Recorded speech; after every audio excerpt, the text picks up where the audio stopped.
एक बार मधुबन में हम कुछ सेवा केंद्रों की प्रमुख बहनें आपस में बैठी हुई थी और इस बात की चर्चा चल रही थी कि बाबा बच्चों को कहता है कि बच्चे, एक समय ऐसा आएगा कि पांचों तत्व इकट्ठे ही उपद्रव मचाएंगे।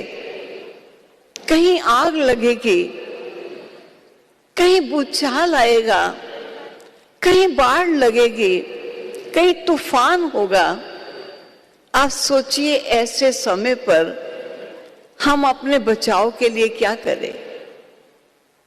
किसी ने कहा बचाव की तो बात पीछे छोड़िए, अगर ऐसी मूसलाधार वर्षा हो या कुछ वातावरण में प्रदूषण इतना फैल जाए कि हमारा अनाज ही प्रदूषित हो जाए, हम बचे तो सही लेकिन हम कुछ खा पी ना सकें, तो जीवन कैसे चलेगा। तो एक बहन ने कहा, भाई इस पर तो मैंने कुछ प्रैक्टिस करनी शुरू कर दी है। तो सब बड़े एंग्शियस हो गए, सुनने के लिए क्यूरियस थे कि क्या प्रैक्टिस आपने, खाना चीजें सब दूषित हो जाए और उस समय भी आपको खाने के लिए कुछ मिल सके, या आपने क्या प्रैक्टिस शुरू की है ताकि हम भी कर सकें। तो उस बहन ने अपना अनुभव सुनाया कि मैंने ऐसा सोचा कि अगर खाने के लिए कुछ दिन ना मिले, दूषित वातावरण के कारण हमारा अनाज विषैला हो जाए, उससे पूर्व हमें कुछ तैयारी करनी चाहिए। तो मैं कभी कभी एक टाइम खाना खाती हूँ, एक टाइम खाना नहीं खाती हूँ। किसी दिन सारा दिन मैं पानी नहीं पीती और कभी कभी सारा दिन कुछ नहीं खाती, ताकि ऐसे समय के लिए हम अपने को तैयार कर सकें। ऐसा ना हो कि अंत में जाने के समय खाना पीना ना मिलने के कारण हम उसी चिंता और चिंतन में चोला तज दे। तो मैंने इस प्रकार का अभ्यास करना शुरू किया है। अभी दादी मीटिंग हॉल है, मैं समझती यहाँ या पांडव भवन, मुझे वो जगह का ख्याल नहीं आ रहा। तो हम आपस में अभी चर्चा कर ही रहे थे, तो इतने में गुलजार दादी जी वहां से निकल रहे थे।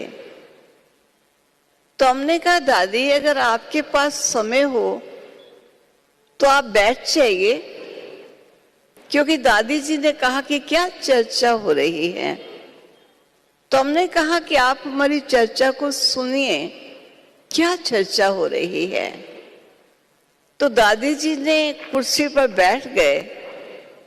तो हमने दादी को सुनाया कि अपनी ये बहन अपना पुरुषार्थ बता रही हैं कि जल दूषित हो जाए, भोजन विषैला हो जाए, खाने को कुछ दिन ना मिले, तो किस प्रकार हम इससे पूर्व कभी व्रत करना या कभी पानी ना पीना ऐसी आदत डाल ले। तो दादी ने सारा सुना, हमने डिटेल में सब बातें सुनाई, मैं अभी नहीं सुना रही। तो दादी ने फौरन बड़े मधुर शब्दों में कहा कि मैं तो ऐसा नहीं समझती हूं। तो हमने कहा, दादी जो आप समझते हैं आप वो बताइएगा। तो दादी ने उस समय कहा कि बाबा ने यज्ञ में ऐसा भी समय आया जब सुबह के नाश्ते का सामान है लेकिन खाने का कुछ नहीं है, ऐसी बेगरी लाइफ थी, तब भी बाबा ने बच्चों को व्रत नहीं रखाया, कभी भूखा रहना नहीं दिया। कभी ऐसा भी समय आया कि नाश्ते के लिए कुछ नहीं है, तब भी बाबा ने गुड़ में सोडा डाल करके जो इतना गुड़ इतना हो जाए उसको बॉर्नवीटा का नाम देकर बच्चों को खिलाया, लेकिन बच्चों को भूखा नहीं रखा। तो बाबा ने कभी व्रत नहीं कराया, तो हम कैसे व्रत करके अपनी कर्मेंद्रियों को कंट्रोल करेंगे? तब दादी से पूछा गया फिर हमें क्या प्रैक्टिस करनी चाहिए।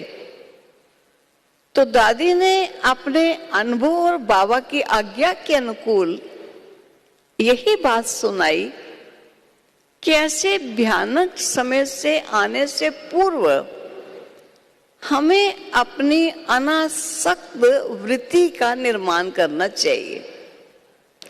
अगर हमारे अंदर अनासक्त वृत्ति होती है, स्वाद लेकर के, रस के वशीभूत होकर के हम कुछ स्वीकार नहीं करते, परंतु जो शिव बाबा के यज्ञ से हमको मिला या भंडारे से प्राप्त हुआ वो शरीर के लिए उपयुक्त है, उतनी ही चीज शरीर को दे दीजिए। ऐसा नहीं कि आज तो पूरी बनी है, रोज पूरी तो बनती नहीं, 2 की जगह चलो 4 खा लेंगे, कोई रोज थोड़ी खाते हैं। आज समोसे बने हैं, वैसे तो सबको 1-1 समोसा मिला है, क्यों नहीं 2 समोसे और 2 गुलाब जामुन भी खा लिए जाएं। कल मीठा ज्यादा नहीं खाएंगे, आज तो बन ही रहा है। तो स्वाद के वशीभूत, आसक्ति के वशीभूत अगर हम कुछ स्वीकार करेंगे, तो जब ऐसा नाजुक समय आएगा तो जिनके अंदर आसक्ति की भावनाएं होंगी वो अनासक्त आत्मा ना होने के कारण आसक्तियां उन्हें परेशान करेंगी और ऐसी आत्माओं के विषैले अन्न के समय उनको भूखा रहने में, अन्न की याद में उनको प्राण तजने पड़ेंगे। इसलिए बहुत पहले से अगर आपको अभ्यास करना है तो अपनी अनासक्त वृत्ति का निर्माण करो। कुछ भी स्वीकार करना है, आसक्ति नहीं होनी चाहिए।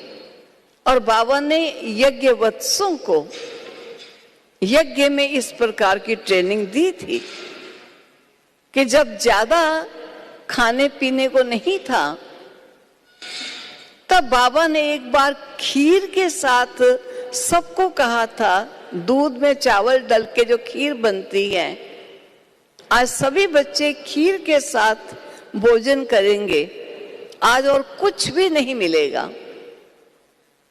शाम की क्लास होती थी, उसमें बाबा अपने बच्चों की कचहरी करते थे और पूछते थे कि बच्चे सब सारा दिन अच्छे रूप से गुजरा, किसी ने कोई भूल की हो या किसी ने किसी की कोई भूल देखी हो तो वर्णन करो।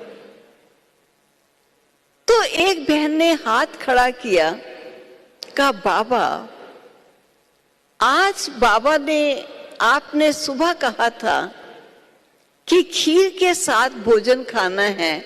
बाबा, मैंने खीर भी नहीं खाई, मैंने तो पापड़ के साथ ही रोटी खा ली।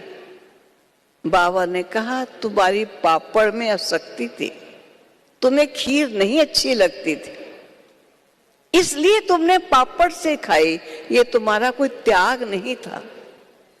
त्याग उसे कहा जाता है कि जब कोई चीज हमारे पास है और उसमें आसक्ति नहीं है, अनासक्त है और हम स्वीकार करते हैं, अगर खीर तुम्हारे शरीर को नुकसान नहीं देती थी तो तुमने खीर छोड़कर पापड़ से खाई और ये अपनी महानता दिखा रहे हो, ये महानता नहीं होती।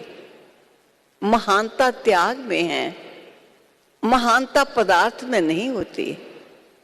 तो बाबा हम बच्चों को कैसे अनासक्त रूप बच्चों का होना चाहिए, ये बच्चों को सिखाता रहा।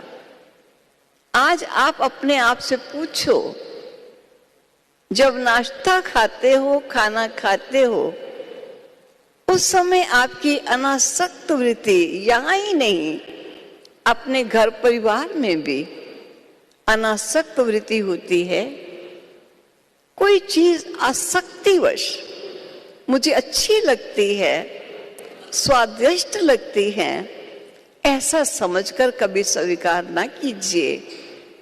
समय ऐसा आएगा खाने को कुछ नहीं मिलेगा, लेकिन जिन बच्चों में अनासक्त भावना होगी, बाबा उन बच्चों को गारंटी दी हुई है कि अंत तक भी उनकी किचन से दाल रोटी नहीं खुटेगी।